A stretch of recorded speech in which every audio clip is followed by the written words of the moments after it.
Hi guys, welcome to Twin Perspective. I'm Joe, and tonight I'm going to be breaking down the top 5 greatest albums by Tears for Fears.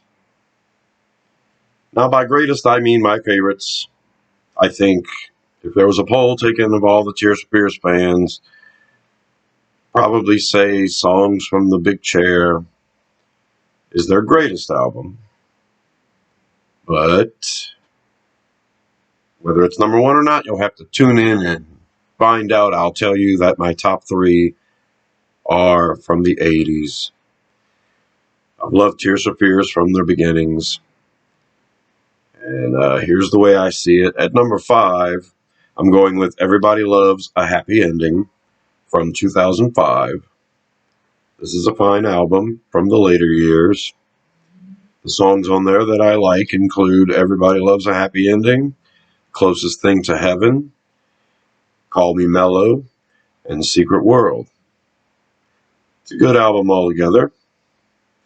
At number 4, I'm going with Elemental from 1993.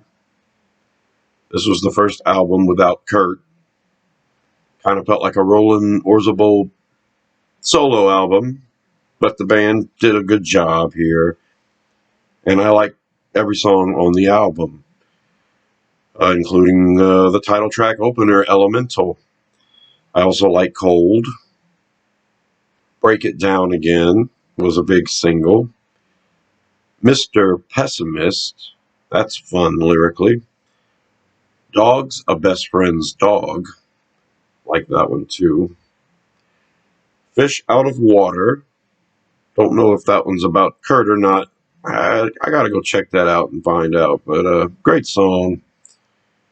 Gas Giants is another one. It's pretty powerful. Power, decent song.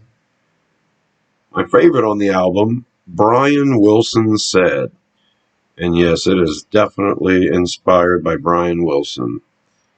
The album ends with Goodnight Song, another single. That one's okay. All in all, Elemental's a good album. I like every song on it. It didn't take long to grow on me, and the 90s were a weird time for me in music, so I was appreciative of all of my favorite artists who did release albums in the 90s. Kind of saved the decade for me there. This was a good one. At number 3, I'm going with The Hurting from 1983. Another album where I love every song on it. This was their debut album. Back then, they were wearing all black, looking like a freak like I used to back in my high school days. And the album is decidedly new wave alternative. And I think it's produced better than Elemental. And there are times in my life where I would have told you The Hurting was my favorite album by then. Now these top 3 albums are pretty much ranked equally. 5 out of 5, that kind of thing. Love every song on The Hurting, including the title track that opens it up, The Hurting. Mad World, which remains popular to this day because of remakes and pop culture. Mad World's a brilliant song. Pale Shelter, that was a single, and I really like that one. Ideas as Opiates is a strange song. Took a moment, but brilliant. Memories Fade, which is one of my favorites they've ever done. Suffer the Children, that one's fun. Watch Me Bleed, that's another one that is one of my favorites. Great song. Change is a good one. Change was a single as well. Fun stuff. Start of the Breakdown. That's another interesting one. Another strange one that took a moment, but yeah, love it. All in all, great album. number 2, yes, I have Songs from the Big Chair from 1985. It comes in at number 2 only because there's a couple of songs on here that are just okay for me, including the opener, Shout. It's a brilliant song. There's nothing wrong with it. It's a pretty progressive song. It's just that it got old for me. Unlike the second track, The Working Hour, which is, in my opinion, their best song on this album. Working Hour is just phenomenal. Everybody Wants to Rule the World. That was a huge single. It did not grow old on me. And it, in its version, is still very, very popular to this day. Shout out for that one. It's probably the greatest song they've ever done. If there was a greatest category, right? Like I named this video. The next song, Mother's Talk. That's one of the ass-kickingest songs they've ever done. Love Mother's Talk. Never get tired of that one. I Believe. That one's weird for them, and it's nice, and I appreciate the difference in the direction, and, shows originality and, talent. It's just a song that's okay for me. But that's okay because it goes into Broken, which kicks butt, straight in the head over heels, which was a huge single and one of my favorite bass lines Kurt ever did. And outros with the end of Broken Live, which is great. Probably the highlight of the album. Broken Head Over Heels, Broken Live. The album ends with Listen. When I was younger, I really liked that one, but it kind of got boring for me as time went on, so that's why I have Songs from the Big Chair at number 2, because I Believe and Listen are just okay, unlike all of the songs on my favorite number 1 album by Tears for Fears, The Seeds of Love, from 1989. Now, were they trying to be the Beatles on this album? I don't know. I see why people say that, and I always thought it was a compliment if somebody was approaching music like the Beatles. It kind of felt like some of the DJs were hitting them with it, like it was an insult. The thing is, in my life, I went from wearing songs from the Big Chair. They went from The Hurting wearing all black to Songs from the Big Chair wearing pink shirts and light blue shirts and stuff. Okay, kind of preppy, and this made them a huge hit.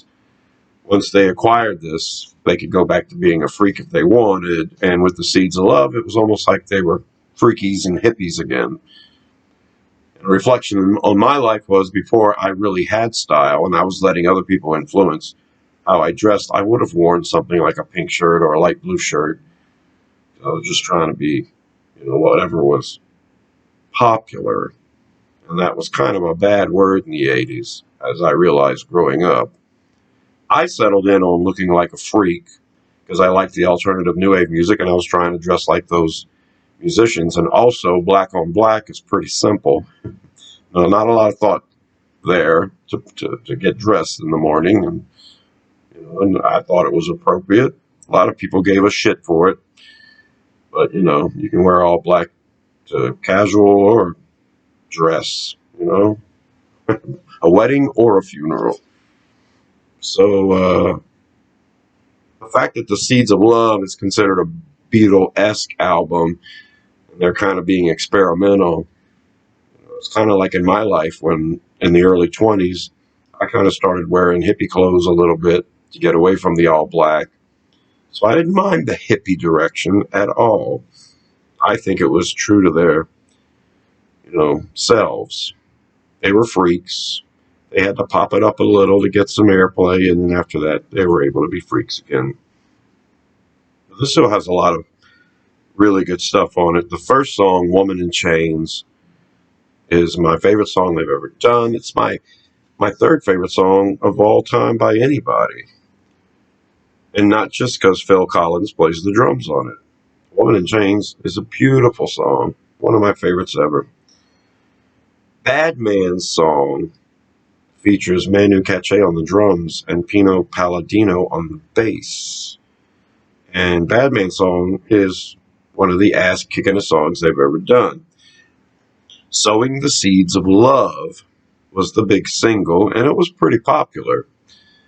That's when I heard it on the radio a lot, along with the DJ's 2 cents, talking about it being their attempt at being the Beatles. And I think Sowing the Seeds of Love is a pretty progressive kind of song with the different changes, and so, yeah, it's a compliment. My least favorite song on the album is Next, Advice for the Young at Heart. Kurt's moment to shine and sing. Miss Oleta Adams on the piano. She appears a lot on this album, and everything she plays and everything she sings is brilliant. Standing on the Corner of the Third World. Love that song. That's a moment. That one takes you places.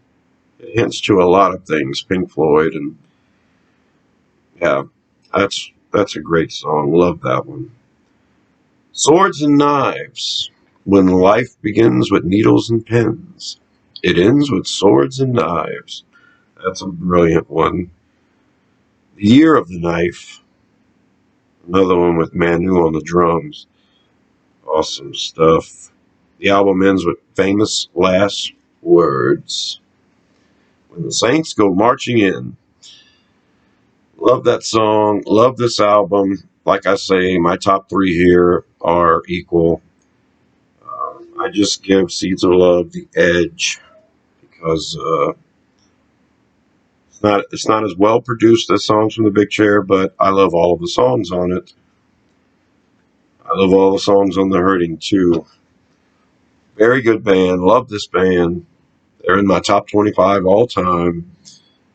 This is the way I see it. I hope you guys like where I'm coming from, understand, and hope you guys enjoyed this video. I'm Joe. This has been Twin Perspective. Top 5 greatest albums by Tears for Fears. Subscribe to Rosenfield 10 for more videos like this. And I will see you in the trees. Bye.